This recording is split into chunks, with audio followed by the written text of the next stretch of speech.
investeerimisjutud. Ready and action!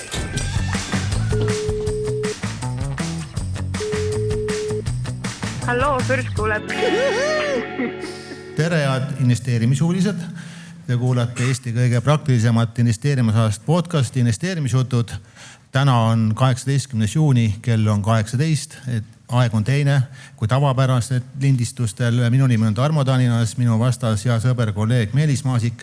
Ja täna meil on Meelis natukene teistsugune saade, et nagu eelmisel aastal, eile vaatasin üks päev tagasi täpselt, eelmine aasta samas kohas ja selle hooaja lõpetasime, nüüd oleme ka siin. Ma ei tea, kaua me siin Meelisega räägime, juttu peaks kauem jätkama, et meil on siin päris palju slaide, aga kui meil nii-öelda see ametlik osa nagu läbi on, siis need, kes on tulnud kohale, siis teeme väikse pausi ja siis tuleb selline mitteametlik osa, nende premeerimiseks siis paar üllatust ka. Ja, väga äge, et nii palju investeerimishuilisi on, kes kõik kuulavad investeerimisjutte ja need, kes koha peale ei saanud tulla, siis kindlasti vaadake YouTube'ist, kuna tänane osa on koos videoga ja slaididega, et siis on paremat ülevaadet saada. Millest me Meelis siis täna räägime, et kui me seda materjali hakkasime kokku panema, et tavapäraselt me räägime ju, mis viimasel nädalal juhtus ja mis uue nädal võiks saama hakata.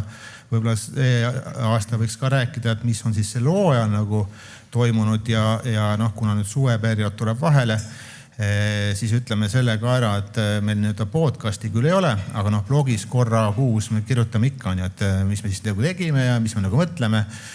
Aga et te saaksite suvel siis mõelda erinevate ideede peale, eks me siis nendest ka pärast räägime. Ja, et üldiselt vaatame, mis sellel aastal toimunud on, mis turgudel on toimunud ja kuidas turgudel see tootlusosa just on. Ja loomulikult vaatame siuksed, investoreid võib-olla kõige enam kõnetanud teemasid ja mis on need sektorid võib-olla, kuhu tasuks siin järgmised aastad vaadata ja miks tasuks sinna poole vaadata. Aga hakkame siis liikuma. Hakkame liikuma ja muuseas, siin on QR-kood, kui te soovite neid slaide endale mobiiltelefoni saada, siis kasutage võimalust, saate võib-olla sisse zoomida, meil on palju graafikuid, palju tabeleid, mida on võib-olla pärast huvitav jälgi vaadata. Aga Tarmo, räägime siis kõigepealt võib-olla nendele kuulajatele natuke Peetritest, et kes võib-olla ei ole siin aastad kuulanud, et võib-olla ei teagi, et meil on erinevad portfellid. Ja, et kuna seda materjali on nii palju ja graafikuid, siis me ei tahtnud teid numbritega ära koormata nüüd siin slaidide peale, et kes tahab neid nagu näha, siis meie blogis on igakuiselt need viimased uuendused olemas, nädalaga tagasi alles nagu uuendasin siin nagu mai lõpu seisu, aga ma räägin siis võib-olla natuke nendest tegelastest, et meil on tegelikult täna 3 tegelast ja 4 portfelli, et kuidas me sinna nagu jõudnud oleme. Alustame võib-olla siis sellest Britast, et kelle portfell saab nüüd juuli alguses 2-aastaseks. Me tegime selle sisuliselt 2 aastat tagasi. Ja kuna meil oli 2 sellist tegelast ees olemas, et väike Peeter püüdsime teha sellise kas nüüd päris tüüpiline Eesti perekond on, aga püüdsime sellise perekonna välja valida, et kellel soovi korral oleks võimalik nagu investeerida. Et see perekond alustas siis 10 000 euroga, alguses säästis 250 eurot, siis mingil hetkel mäletad Meelis, kui see tollisõda tuli ja hinnad läksid hästi madalaks, siis väike Peeter tahtis rohkem osta ja kas nüüd õhukõrvalt me päris nagu ei arvanud, aga me mõtlesime siis välja, et väike Peeter sai palgatõusu ja ta siis hakkas säästma 500 eurot iga kuu. Temal ütleme siis on umbes 2,5 aastat investeeritud. Septembris saab 3 aastat. Enne siia tulemist vaatasin, kuidas siis nagu läinud on. Ega ma seal väga suurt riski ei võta, pigem suhteliselt konservatiivne. Ja siis 2,5 aastaga oli 37% täna nagu pluss poole peal. Ja päris korralikult nagu kasvanud. Ja muidugi turud on ka toetanud. Siis Beebirivita, nagu ma ütlesin, juulis saab 2-aastaseks see portfell. Põhimõtteliselt tema ise ka siis 2-aastaseks. Eesmärk oli ju see, et teha nii-öelda nagu 18-aastane nagu teekond.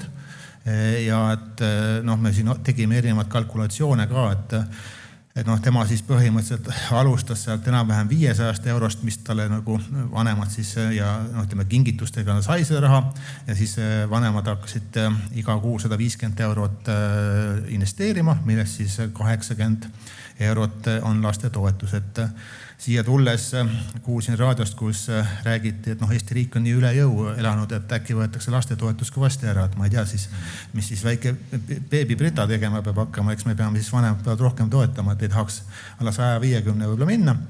Aga tema on siis, ja me arvutasime, Meelis sinuga minu arust oli 8%, me võtsime aasta eesmärgiks ka mitte väga suurt riski nagu võtta ja siis me saime sinna 70 000-ni enam-vähem, kui ta täisealiseks saab.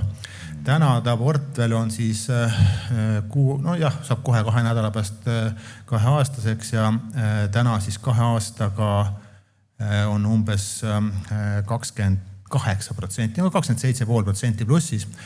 Et tegelikult on ees on jah, et noh, ütleme seal üle 13%, aga nagu ütlesin, et kindlasti võib nagu keerulisemad aastad ka tulla, aga ta on siis 2 aastaga, noh, pea sisuliselt nullist 5200 eurot on suutnud nagu siis täna kokku nagu korjata, aga noh, sellest kõigest saate siis rohkem lugeda sealt blogist, aga siis on see Suur-Peeter, et noh, tema see on nagu lõhestunud isiksus natukene, et alguses tal oli üks portfell on ju, portfelli sees olid meil reeglid enam-vähem, et meil võiks olla pooleks kasvuaktsiad ja pooleks siis nii-öelda rahava pool. Kui me see portfelli hakkasime looma, siis kasvuaktsiad eriti ei olnud, kõik asjad tundusid nii kallid ja siis mingil hetkel, kui see tollisõda pihta käis ja noh, ütleme, aktsiad palju alla müüdi, siis oli pigem nagu teises ääres, meil oli nagu rohkem siin kasvuaktsiad, vahepeal oli 2/3, pea 70% olid kasvuaktsiad. Ja no suuresti tänu Meelise geniaalsetele ideedele juhtus see, et 2 aastaga see portfelli väärtus 2-kordistus. Et noh, põhimõtteliselt miljonist sai 2 miljonit ja siis ma aitsin ideaalset võimalust, et kuidagi nagu teha selline portfell, kus siis Meelis saaks rohkem nagu möllata ja mul oleks ka tore, et siis lõime nagu portfellid lahku, et Suur-Peeter tegi 2 portfelli, et noh, ühes on siis kasvuaktsiad. Uskuge mind, Meelisega on väga tore podcasti teha, aga vahepeal on tüütu ka, kui ta ikka öösel saadab ideid ja eile ka ütles, et tahaks osta, aga raha ei ole. Ja noh, kui ta varem siis nuias siis nagu sealt võlakirja poole pealt, siis nüüd ta peab ise majandama, et noh, et midagi nagu osta, siis tuleb midagi müüa, on ju. Aga nali naljaks on, et me lõime selle nagu lahku millagi selle aasta jaanuari lõpupoole on ju. Ja ega siis alguses Meelisel väga lihtne ei olnud on ju, et noh, turud tulid ka allapoole, noh, miljoniga alustasime, mingil hetkel oli 120 000 miinuses juba. Täna siia tulles vaatasin on 220 000 plussis ja 2 nädalat tagasi oli 300 000 plussis. Ehk see on kindlasti portfell, mis kõikidele investoritele ei sobi. Noh, nagu Meelisele meeldib öelda, et seal on asjad, mis võivad paukuma hakata ja aga paukumine võib mõlemas suunas kahjuks toimuda, on ju, et praegu on nagu ühes suunas nagu läinud. Aga ei noh, eks te saate ise hinnangud anda, aga Meelis on kindlasti tubli olnud ja teine pool on siis see rahava portfell, noh, mis ongi nagu rahulikum ja see oli siis eilse õhtu seisuga natuke üle 12% plussis jaanuari lõpust on ju. Ja seal on tõesti, noh, ongi, päris paljud on sellised dividendiaktsiad, mis mul ka endal on ja Meelisel kindlasti enda kasvuaktsiad ja eks see peegeldab natuke neid ideid, et eks me ju ei tee ainult podcasti pärast neid ideid, eks me otsime endale ka on ju. Aga siis laias laastus on see seis siis täna selline jah. Ja, et kindlasti see kasvuportfell noh, ei ole nõrganärvilistele, seal on korralikult volatiilsust, et siin turul näha on, et siuke pluss miinus 50% on üsna tavaline, aga eks me üritame manageerida ja võib-olla mitte nii aktiivsed olla, kui me siin oleme olnud, et üritame natuke pikemalt positsiooni hoida, et need ideed on head. Ja, et päris valus on Meelis olnud, kui meil on mingi idee välja pakkunud ja noh, ongi hästi läinud ja siis me saame paari kuu pärast või poole aasta pärast klientid või teeme kuulaja kirja, kus nende portfellisse tõusis 5 korda ja meie müüsime 30% kasumiga ära on ju. Jah, aga no ütleme nii, et eks turgudele kunagi saagi kõik selgeks, et eks me õpime koos turgudega ja koos teiega, et kuidas olla paremad. aga läheks selle slaidi juurde, et kui me aasta alguses tegime siin aasta prognoose ja mõtlesime, et kuidas siis turgudel see aasta võiks minema hakata. Ja ma mäletan, sina olid natuke siukse tagasoidlikum turgude väljavaadete osas. Ja ma üritasin tark olla, aga elu näitas, et statistika ja Meelise ajaloo tabelite vastu on päris ohtlik minna. Et aasta pole küll läbi, aga suure tõenäosusega ma kaotan selle prognoosi. Mine tea, aga tõesti, siin on tabelis on nii-öelda pullituru erinevad aastad ja me täna pulliturul olemegi jõudmas sinna 4. aastasse. Me oleme seal poole peal ja ajalooliselt see pullituru 4. aasta ongi roheline olnud, et väga suure tõenäosusega see jääb ka roheliseks, et ainult üks aasta on nagu negatiivse tootlusega olnud ja see nagu andis julgust olla turgudel siiski positiivne. Jaa, aga mõtleme, tegime ju prognoose mitme asja kohta ja minu meelest, ma ei tea, võib-olla sa hiljem räägid, aga üks oli ju krüpto, mis oli iga 4. aasta miinuses ja sellega on küll praegu halvasti. Ja, sinna kohe jõuame, aga enne veel lähme selle S&P 500 ajalooliste tootluste juurde, et nii müstika kui see ole, et see on hea tabel, et me oleme 4. aastat järjest üles liikunud ja need ülesliikumised on ikkagi kahekohalised protsentuaalsed tõusud olnud. Kas see võib jätkuda? Võimalik, aga kui seda tabelit nagu natuke vaadata, et siis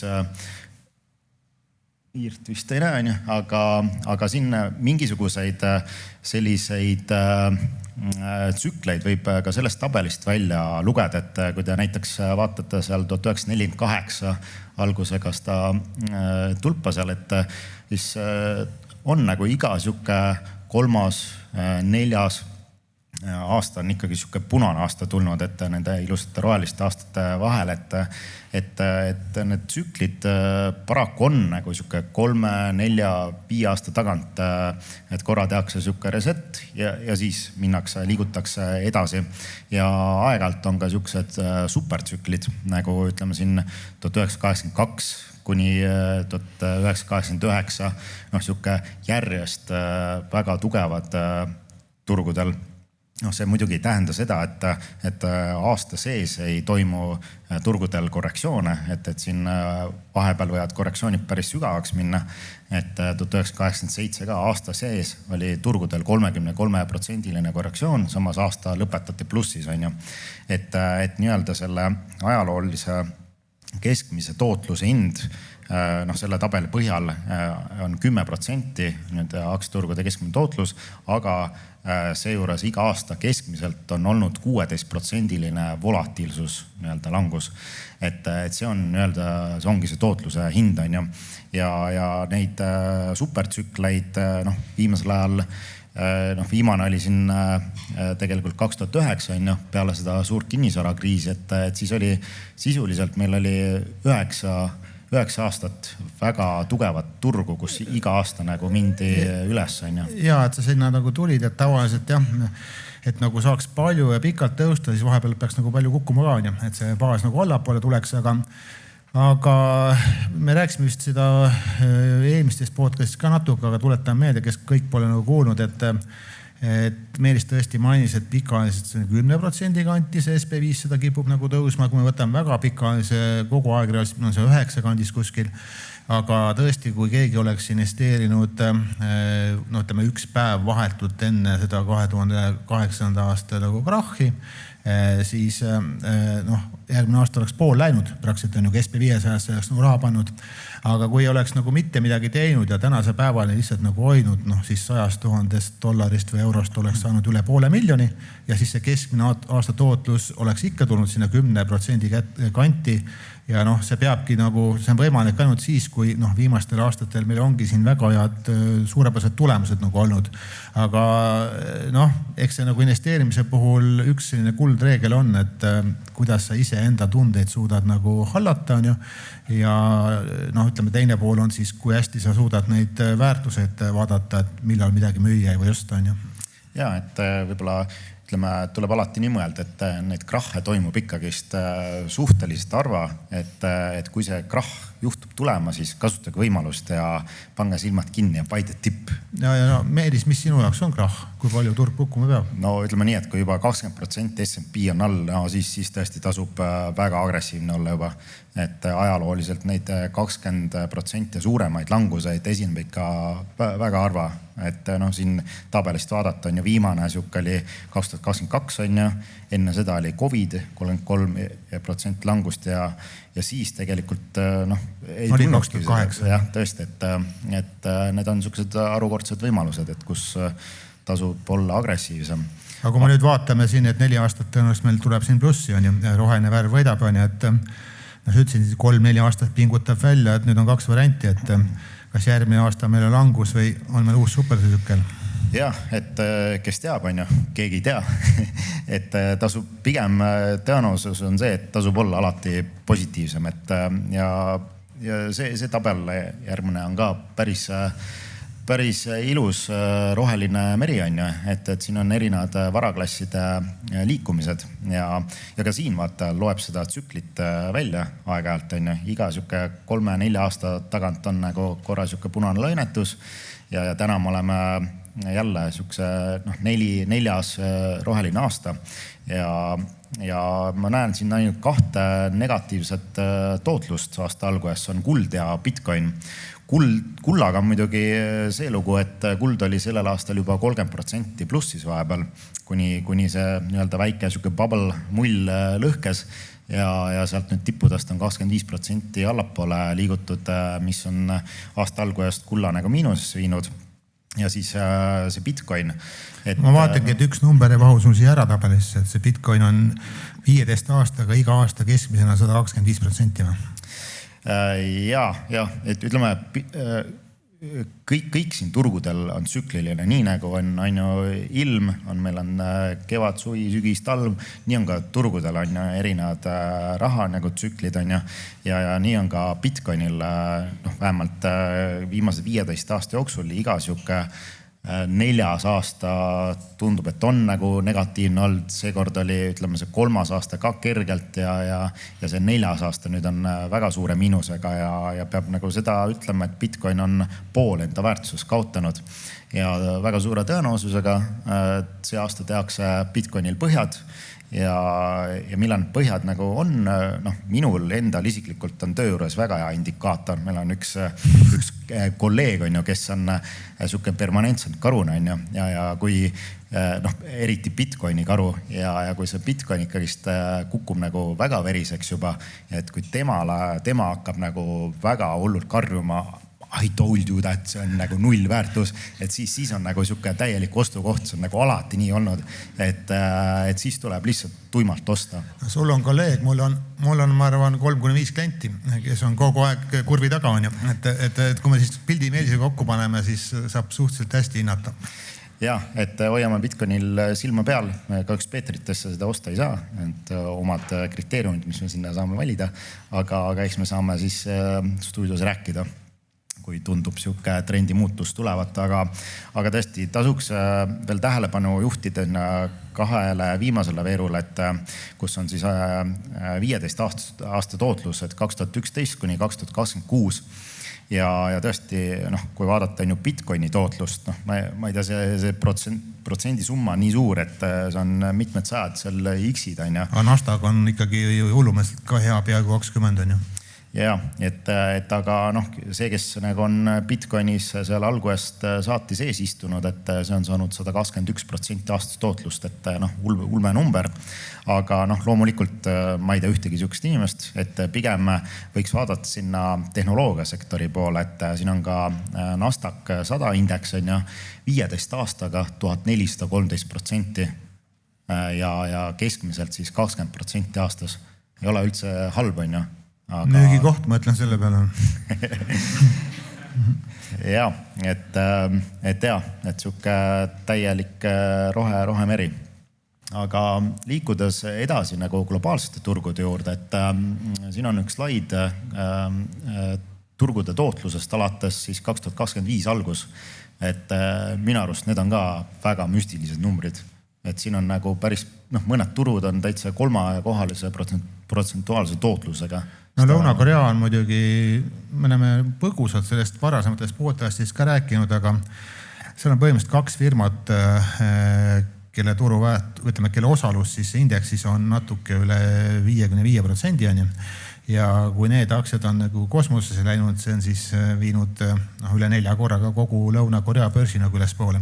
Ja Lõuna-Korea börsil on ikkagi see inimlik ahnus on, et kui ikkagi nagu kõik läheb nagu ülespoole ja siis vahepeal tuli 10% turg allapoole, siis riigi president hakkab investoreid rahustama, et hakkas ka supertsüklist mille pärast rääkima, et ma ei tea, kas ta on Meelis sinuga rääkinud, aga et on supertsükkel on ju ja siis samal ajal tehakse võimendusega ETF, et sa võid nagu kohaliku Korea börsi osta võimendusega, suhet 2 ettevõtet.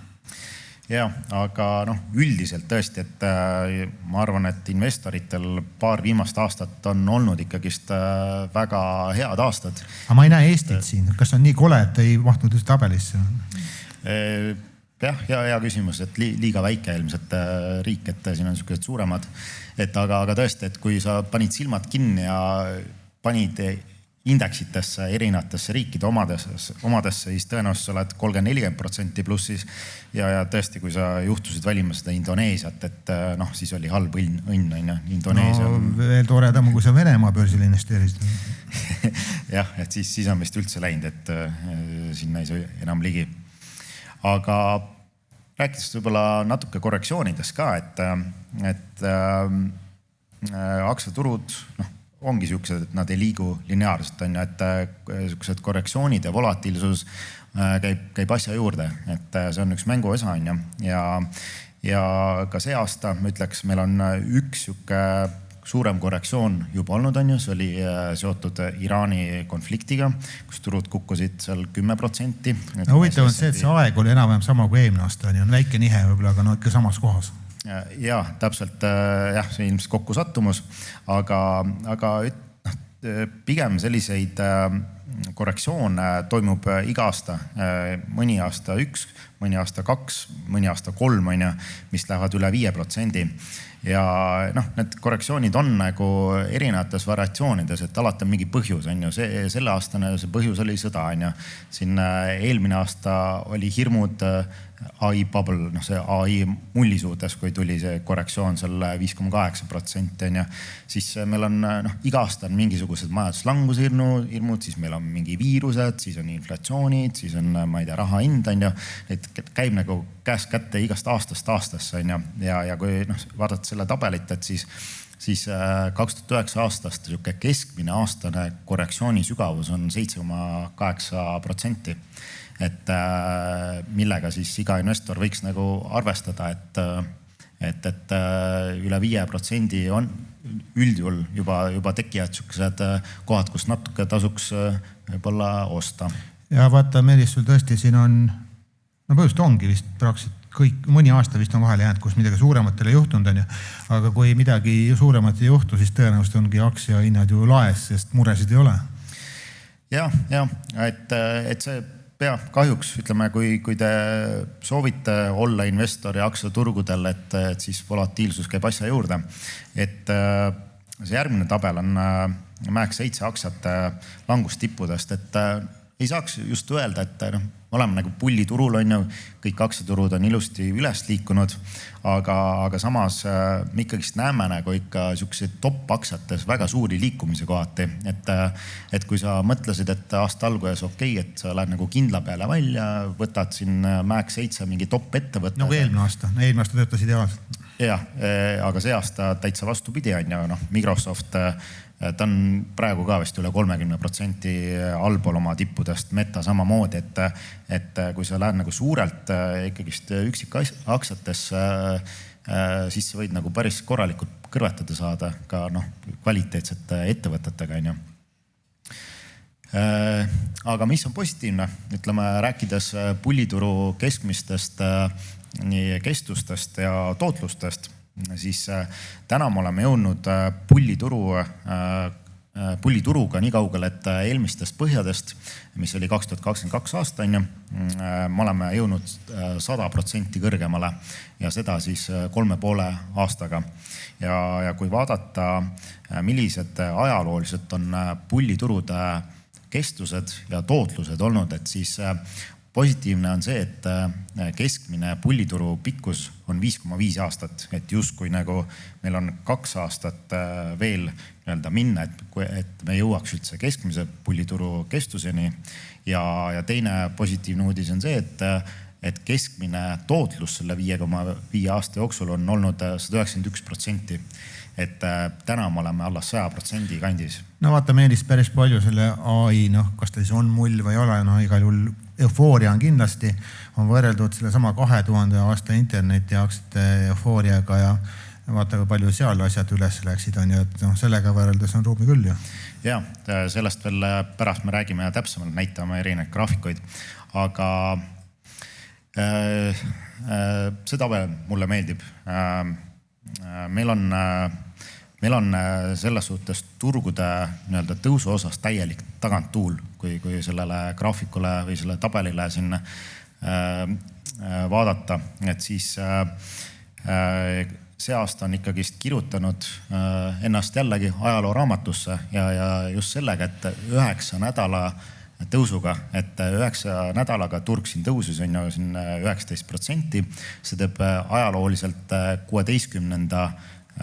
paremusel 16. aasta.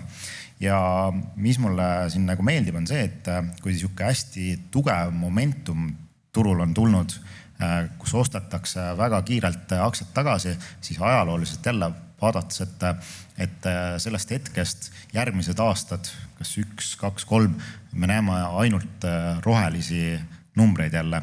Sellest 20 aastast ainult ühel korral on 1 aasta hiljem negatiivne tootlus olnud aktsiaturgudel.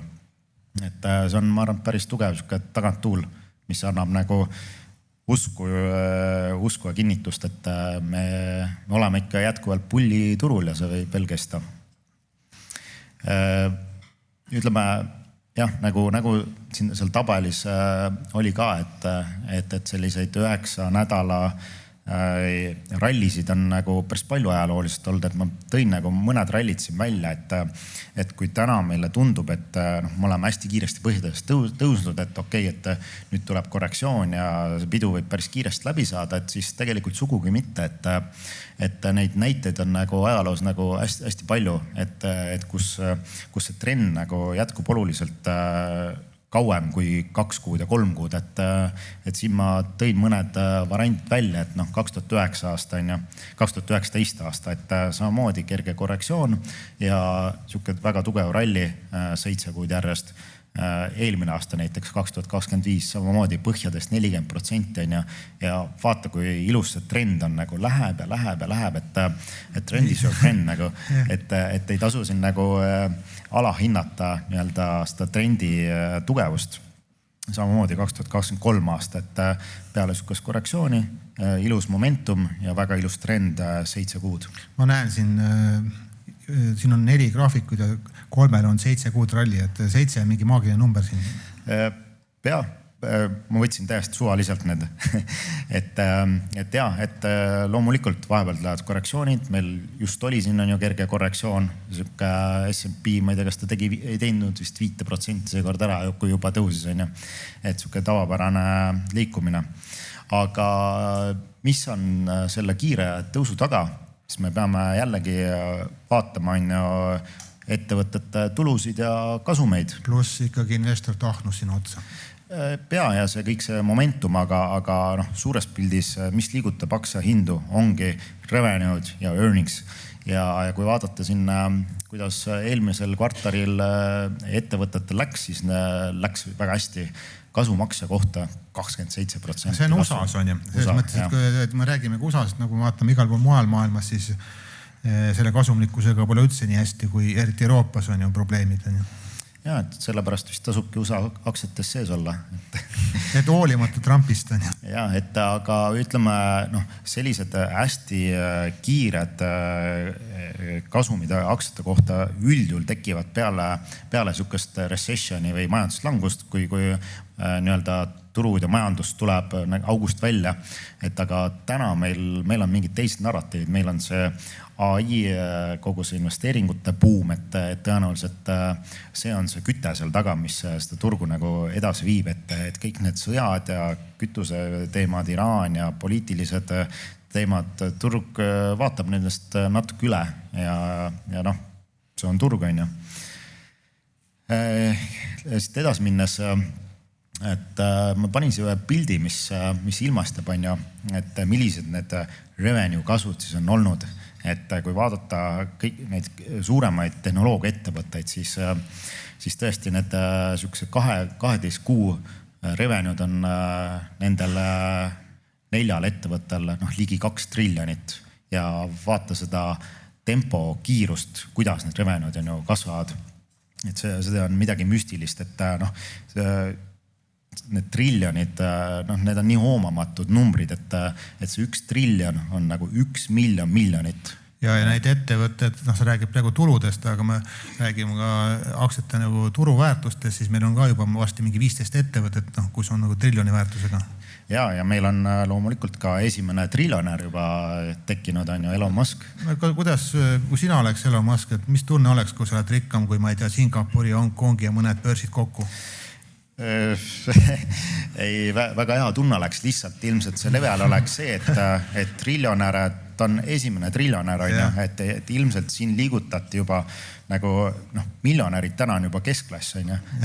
Et see nihutas kogu seda ampluaad nagu ühe võrra edasi, et hea respekt ja tõesti need 4 ettevõtet aastane käive, Elon Muski varade väärtus, on ju.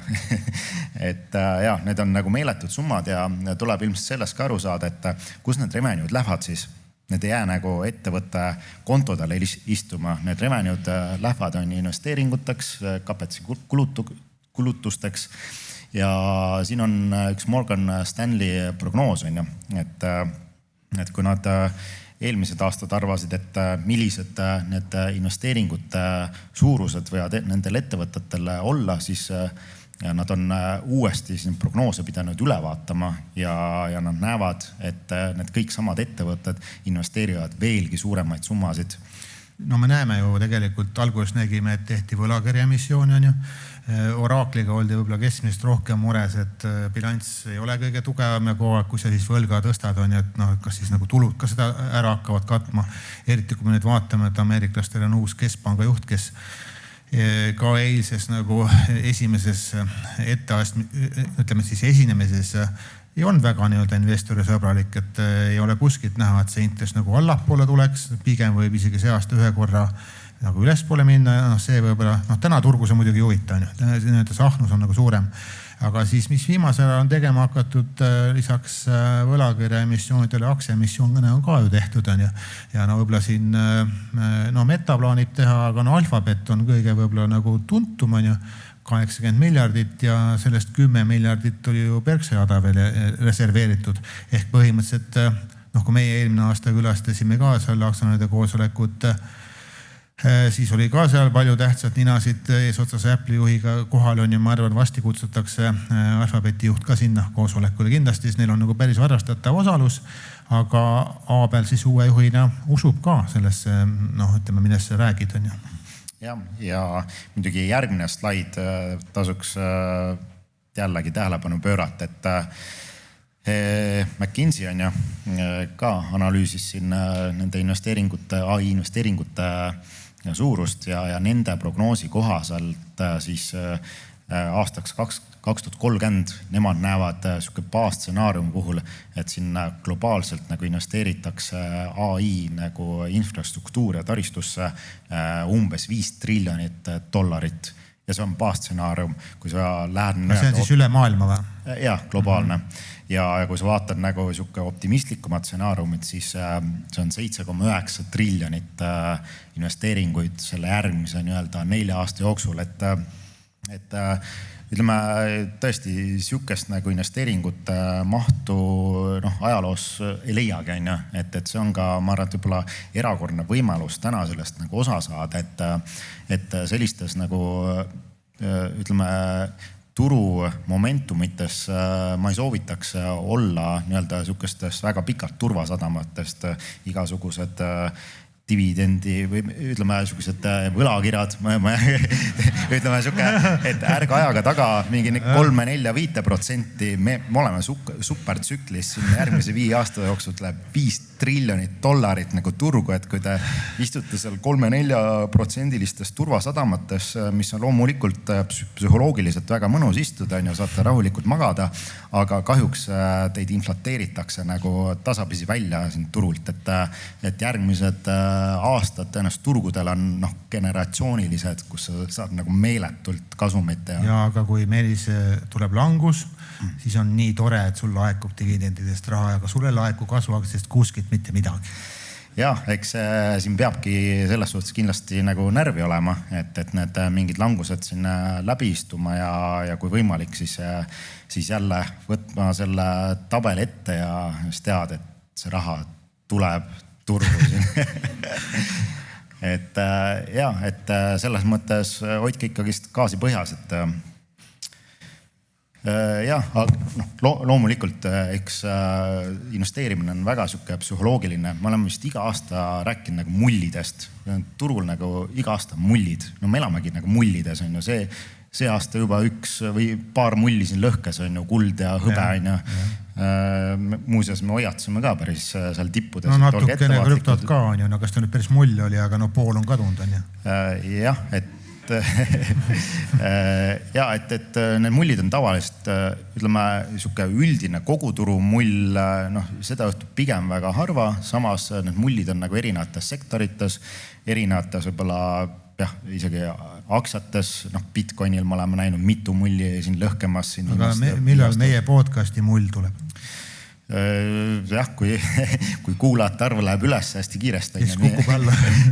Jah, aga tüüpilised mullide mustrid on sellised, et loomulikult siin tasub nagu mingil määral neid riske arvestada, et millised on need tüüpilised on ju mullide omadused, et kui vaadata ajalukku tagasi, et siis üldjuhul see ühe sektori kontsentratsioon indeksites läheb sinna 40% kanti, kus me ka täna oleme tehnoloogiasektoril, 40% indeksist S&P'st, et siis ajalooliselt ka seal lähedal on see mull nagu lõhkenud, välja arvatud seal võib-olla see Railroad mull, mis oli seal 1800 seal lõpupoole, aga tõenäoliselt siis ei olnudki liiga palju sektoreid tollel hetkel nagu olemas, et seda võib-olla ei tasu liiga palju arvestada.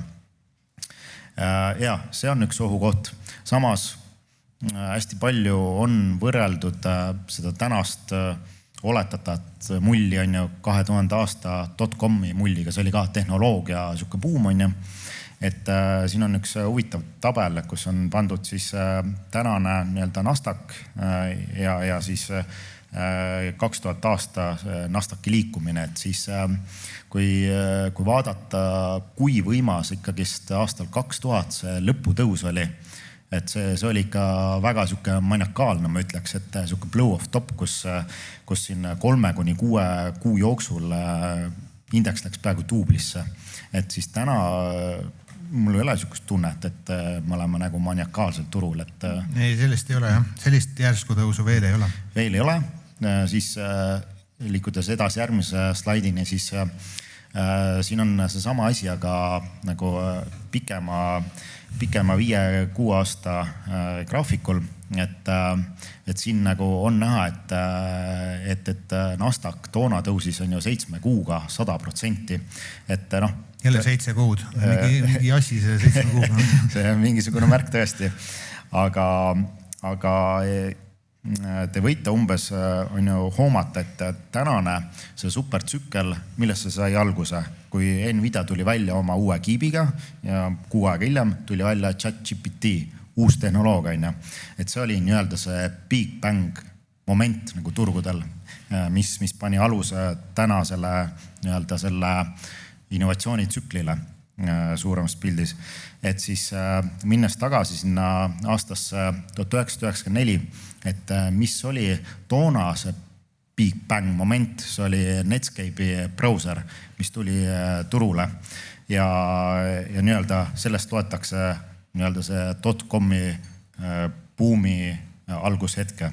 Ja miks see Netscape'i brauser nii äge ja huvitav oli, see oli omast ajast nagu kõvasti ees, kuna seal oli, ütleme, tollel ajal need tavalised brauserid koosnesid niisama tekstist.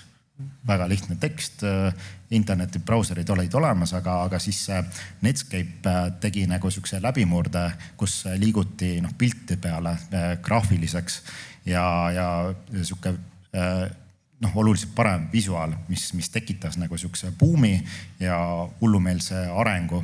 Ja see päädis siis tõesti 6 aastat hiljem selle .com buumi nagu tipuga, aga kogu see asi nagu võttis 6 aastat aega.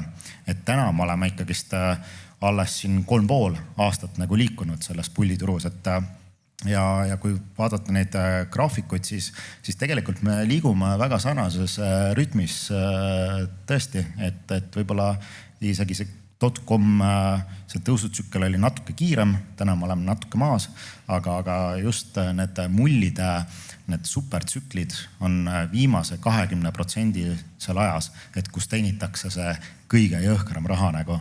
Et ma loodan, et seekord läheb samamoodi, aga kindlasti seal kuskilt tuleb nagu ka exit teha, muidu te tõenäoliselt kaotate päris suur osa sellest kasumist ära. Miks hetkel me ei näe, et me oleme mullis, on ju, et kui sa vaatate seda vasakpoolset graafikut, siin on aktsiate hinnad versus kasumid, et siis see vasakpoolne graafik on siis aastal 2000, et mis tegid aktsiahinnad liikusid nagu hästi kiiresti kasumitelt eest ära. Paremal pool graafik on siis tänane seis, et siin ei ole nagu sellist erinevust, et kasumid tulevad kogu aeg nagu aktsiate hindadel järgi. Üks asi on kasumid, aga täna on kindlasti oluliselt rohkem raha turul, kui oli nagu 2000. aastal, et kui palju siin raha on juurde trükitud on. Et küsimus ja võtmeküsimus on pigem see, et mille langused on hakanud tulema, eks me pärast nagu räägime ka, kui keskpank hakkab seda raha ära korjama, et siis on see probleem, aga siiamaani on raha juurde tulnud kogu aeg. Ja vaadates niisugust klassikalist suhtarvu on ju tuleviku vaatav B-suhe, siis me oleme võib-olla üle keskmise natuke, aga ka see ei viita nagu hullule mullile. Jah, lihtsalt Buffett ei vaata seda graafikut, et temal on nii-öelda Shilleri B ja tema põhimõtteliselt vaatab natuke pikemaajalist hinnakasumisuhet ja see on siis nagu libiseva keskmisega, inflatsiooniga kohandatud ja see on suhet kõige aegade tipus. Ja see... Aga ta on päris pikalt püsid juba seal, on ju? On. Ja nüüd võibki küsida, et okei, et Buffett ei ole enam nagu juht, on ju, aga ta käib 5 päeva endiselt kontoris, on ju, endiselt tema nõu nagu küsitakse ja väga palju raha on ikkagi Berkshire Hathaway'l, on ju, et see on ka ajalooliselt on nagu selline ohukoht natukene. Siis buumi ülekuumenemise faasis on keskpangad hakanud majandust jahutama, et täna ütleme tõesti, me turg nagu hinnastab mingisugused intressimäära tõusu tõenäost on ju sisse siin aasta lõpu poole. Samas ilmselt ei ole nagu seotud nagu majanduse otsese sukse ülekuumenemisega, see on seotud rohkem nafta energia hindadega, Iraani konfliktiga on ju. Aga kui jällegi vaadata nagu ajalooliselt, siis iga enne sukest hästi suurt buumi, siis keskpangad on intressimäärasid hakanud tõstma hästi kiiresti, et turgu jahutada ja enamus ajast ei ole nagu õnnestunud, on ju, et buum on ikkagist lõhki läinud ja toonud kaasa sukse suure languse, et täna me ei ole lihtsalt sellises faasis veel, et kus keskpangad peaksid hakkama majandust agressiivselt jahutama. Siis mis on veel üks huvitav näite alati ülekuumenemise kohta on IPO IPO-turg. Et vaatame USA-s sihukest IPO-turgu, siis tõesti täna see aasta, et IPO-dest kaasatakse väga palju raha. See on viimase 30 aasta jooksul üks kõige suuremaid raha kaasamise aastaid. Et viimane kord oli siis 2021, kui turult kaasati üle $500 miljardi ja siis meil oli SPAC-i buum, roheenergia buum ja tõesti see hästi palju IPO-sid tõmbas turu peale seda nagu vaakumisse ja meil oligi 2022 aasta oligi karuturg. See võis olla nagu sellega seotud, et liiga palju raha kaasati turgudelt ja loomulikult paljude aktsiate jaoks või ettevõtete jaoks hästi lõppenud, et siin 3-4-5 aastat aktsiad siin müüdi ikka 90% miinusesse ja mõned kadusid täiesti turult ära, kes selle IPO buumi ajal nagu turgu tulid. Aga kui võrrelda selle 2000 aasta .com'i buumiga, siis kogu selle 5 aasta jooksul kõik need ettevõtted, mis turule tulid, 2600 ettevõtet, nende kogu turuväärtus oli 3 triljonit, mis on inflatsiooniga korrigeeritud, siis täna 2026 aastal oodatakse nagu 3 ettevõtet, 1 tuli börsile ja 2 tulevad veel, siis nende 3 ettevõtte turuväärtus on nagu suurem, kui oli selle .com'i buumi 2600 ettevõtte turuväärtus.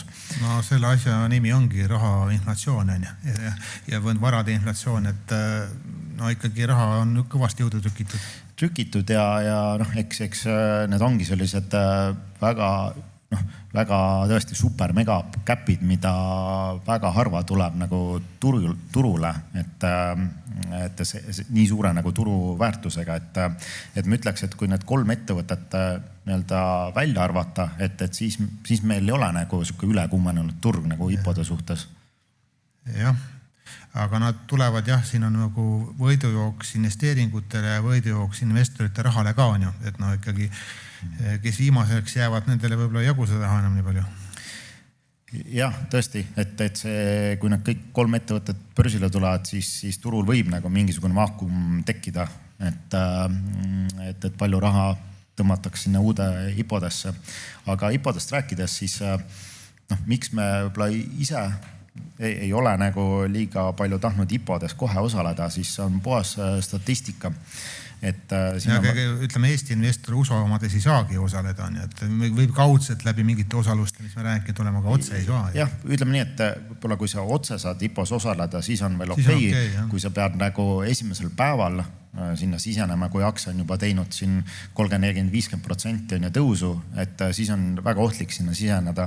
Aga reaalselt tegelikult see statistika on selline, et isegi kui sa said IPO-st märkida, siis top IPO-d ajalooliselt siuksed tuntuvad nimed, siis 12 kuud hiljem nendest on nagu plussis 43% ainult.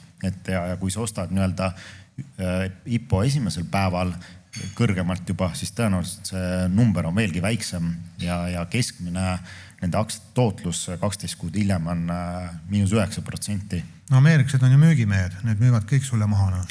Ja alati IPO-dest märkimine selles suhtes on ka ohtlik või iga uus aktsia tekitab päris palju nagu investoritel segadust, palju raha, palju sipsimist, et siis alati nagu 1 aasta jooksul on päris suured siuksed drawdown'id olnud, tipus langused, et keskmine langus on isegi 55% olnud, et siis peab nagu kõvasti siukest külma närvi olema.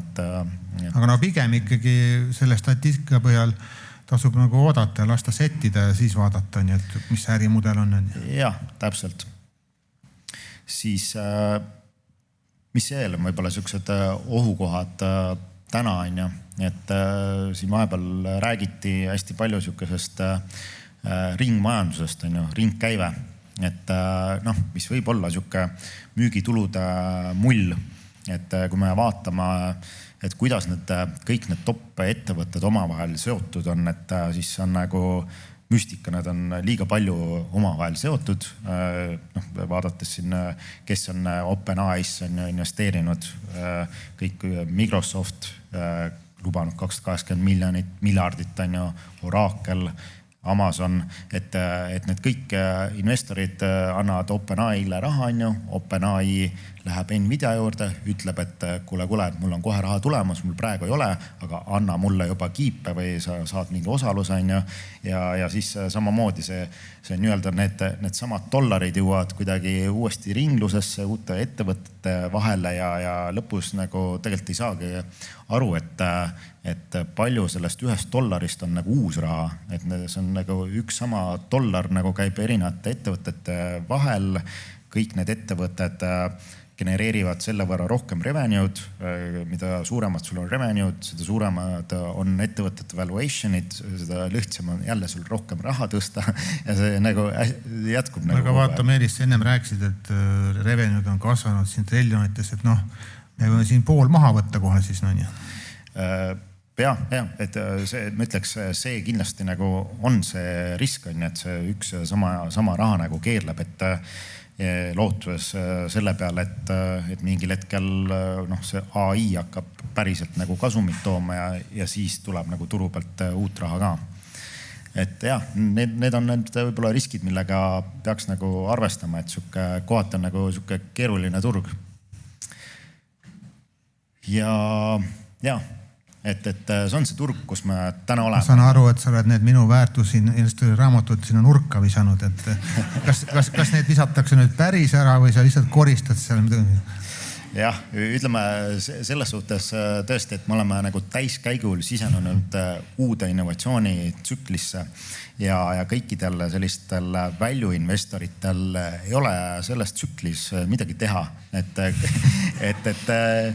et tänasel turul ostetakse story't, see usk, kõik see kosmose, space teemade, et seal tegelikult kõik need aktsiad on ju panevad miinust, küll ilusti revenue'd kasvavad, aga siuke Buffetti tüüpi investorid või value investorid, neil on väga keeruline leida siin turul nagu mõistlikult hinnastatud ettevõtteid. No isegi kui sa mõned leiad, siis selles mõttes su jutt on nagu õige, et fookus on nagu mujal, on ju. Et kedagi nagu rahavoog väga ei huvita, et ostetaksegi unistusi. Ja kõik need tänased teemad tiirlevadki on ju kiipide ümber, energia, datacentrid, kõik see connection ja loomulikult space, kosmos, millest täna kõige rohkem räägitakse.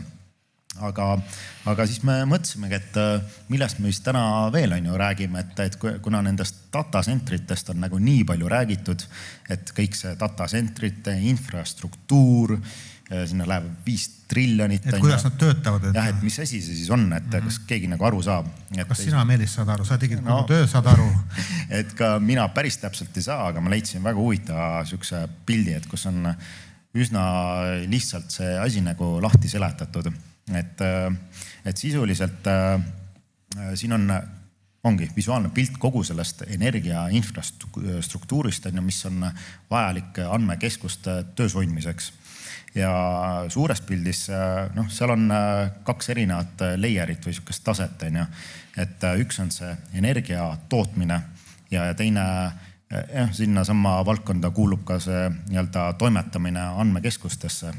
Et siis energia tootmine on, see on võib-olla kõige keerulisem pudelikael, et seal sul on mingid võimalused, kas on tuumaenergia, kus elektrit saada, siis on päikeseenergia, tuulikud, mingi gaasi elektrijaamad, aga nende nii-öelda uute selliste energiajaamade rajamine on hästi nagu aeganõudev ja täna ütleme, kui need datacentrid soovivad nagu võrgust elektrit hästi suures mahus, siis järjekord on seal 5, 7, 10 aastat ja paljudel öeldakse ei, et meil ei ole nagu sihukest powerit kuskilt võtta.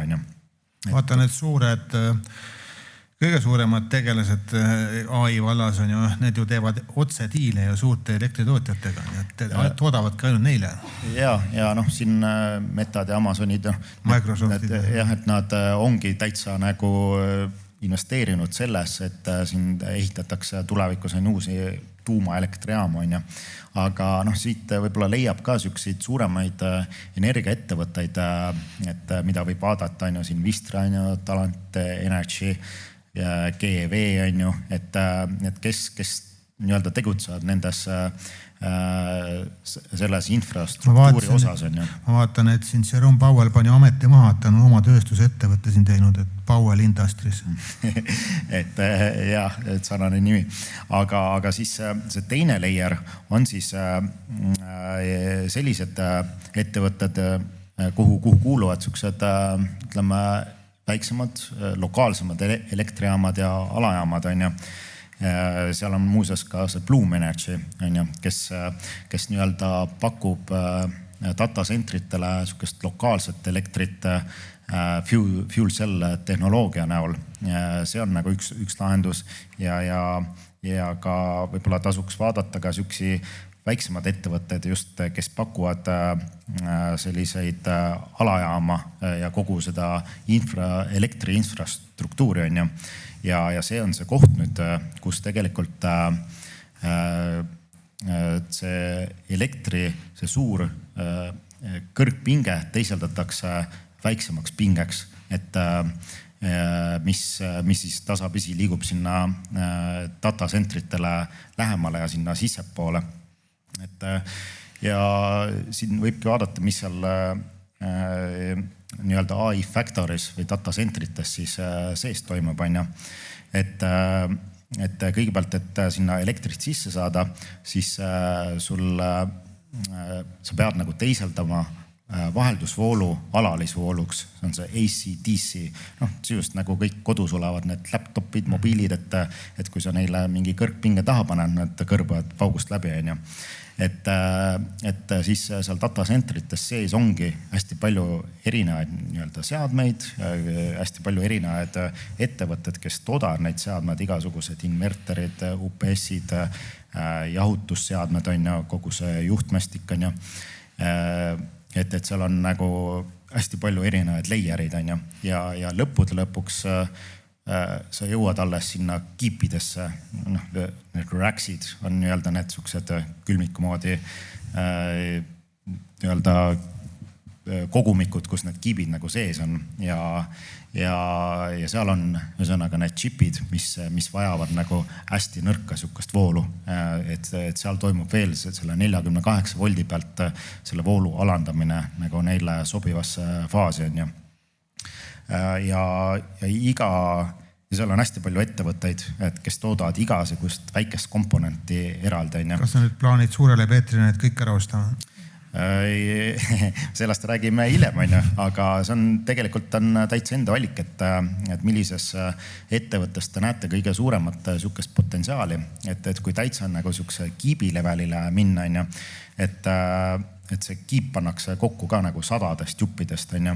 Ja ütleme, suures pildis, kuidas see alguse saab, on ju. Meil on hyperscalerid, on ju, kust tuleb raha, on ju, need revenue'd, kes tellivad kogu seda arvutusvõimsust, on ju. Siis see teine layer nii-öelda on see süsteemi level, kuhu kuuluvad siis graafikakaartide disain ja arhitektuur. Seda teevad on Nvidia, Broadcom, Marvell ja palju teisi nagu ettevõtteid ka. Siis kui minna veelgi edasi, layer 3 on ju, siis see on siuke optilised moodulid ja laserkiirendid, mis seal võibolla tuntumad ettevõtted, üks on AAOI, mis on meil portfellis sees ja ka Shorent ja Lumentum, et kus Nvidia on ostnud osalusi.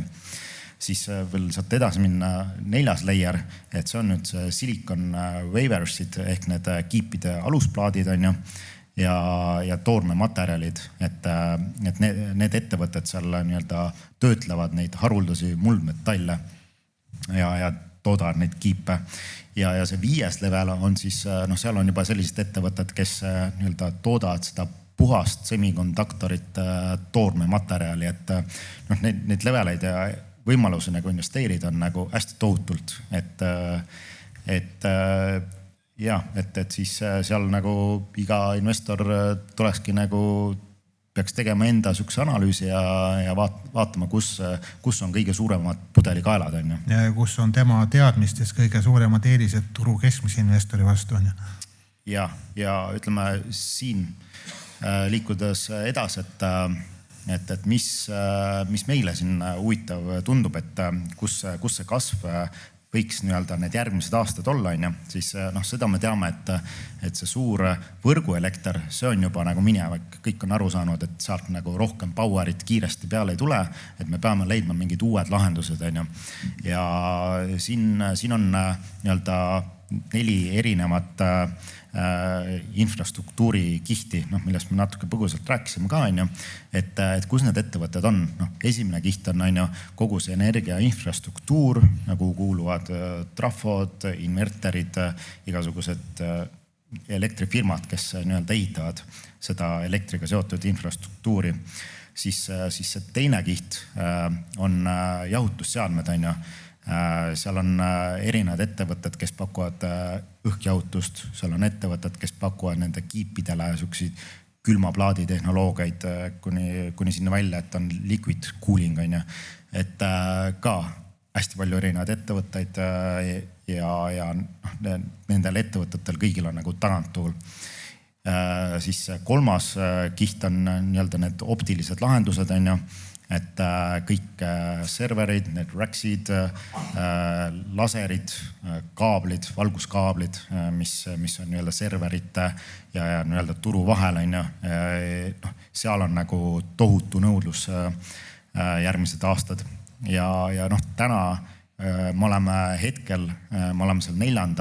levelis, on ju, kus on see pudelikael, on ju, mälud, on ju. Täna me näeme, et mis Micron, SanDisk, mis need ettevõtted teevad, on ju, investorid on hullumas, on ju. Et täna on see kõige suurem pudelikael seal, mis investorid on avastanud. Samas meil mõnda aega tagasi oli just optiliste lahendustega sama asi. Kõik siuke optikaettevõtted, nad on teinud siin aastaga mingi 5, 6, 7, eks, on ju.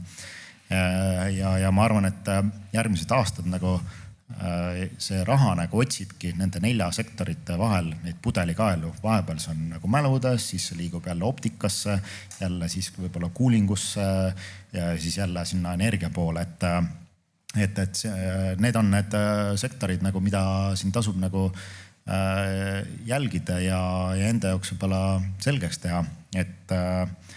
Et suvi tulemas, et siis ilmselt tasub natuke tööd teha ja otsida. Et me võib-olla siinkohal anname väikse vihje ka, et te pea nagu neid ettevõtteid ise täitsa välja otsima. Et siin on suures pildis, siin on iga selle layeri kohta välja toodid sukse top ettevõtted, kes seal tegutsevad, kas on siis nii-öelda akusalvestus või siis puhtalt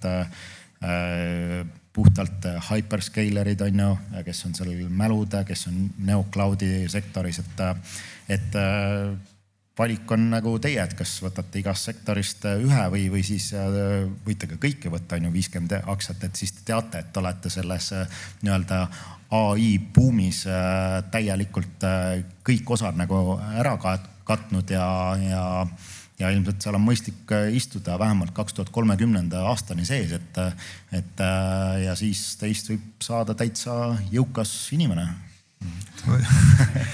Miks sa ütlesid võib? No ütleme nii, et kindlasti siin mingid ettevõtted failivad, aga samas mingid ettevõtted ongi need uued staarid, mis panevad sul 10x nagu. Et ma täpselt ei tea, mis need on. Aga meil on juba sees mingid asjad, mis on siin mõned X-id juba liikunud, on ju. Et do your own church, on ju. Ühesõnaga, vaatan kella ka, et me oleme natuke üle tunni nagu rääkinud.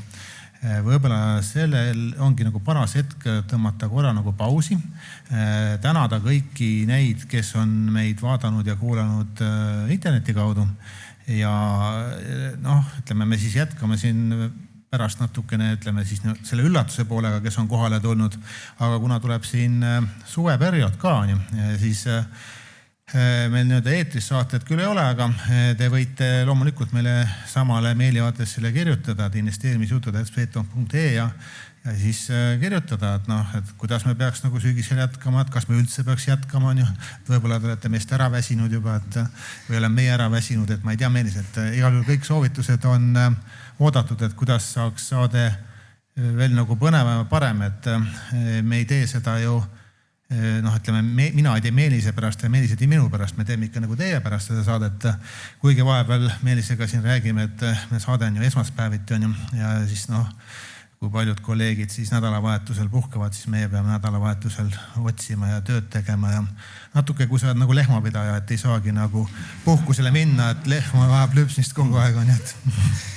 Jah, nii ta on, eks me tänu teile me oleme siin, et te hoiate meil motivatsiooni üleval ja need, kes on täna siia koha peale tulnud, et siis meil on teile väike siuke eksklusiivne ülevaade ka veel mõnedest huvitavatest ideest, et miks me arvame, need on need head ideed, et aga et pigem jätame selle eksklusiivseks neile, kes on kohale tulnud. Et teeme siin võib-olla 1-2 minutit pausi ja kes on siis eemal, siis täname teid kõik ja eks kunagi siis tulevikus kohtume. Septembris kohtume. Ja, kõike head. Kõik head. Hallo. Juhu! Kuule, siia lõppu tahtsin veel sulle öelda, et finantsteenust pakub Swedbank AS tutvu tingimustega ja peanõu. Esitatud teave on informatiivne, tegemist ei ole investeerimissoovitusega ega kutsega osta või müüa väärtpabereid või teha muid tehinguid. Teave emitentide tegevuse kohta tugineb nende finantsaruannetel ja muudel avalikel allikatel. Cool. Aga mis see evidentide on? Ei teagi niimoodi vahe praegu öelda. Ma ei tea. No see, pane ära nüüd. Pane ära toru. Näe. Ciao. Ciao.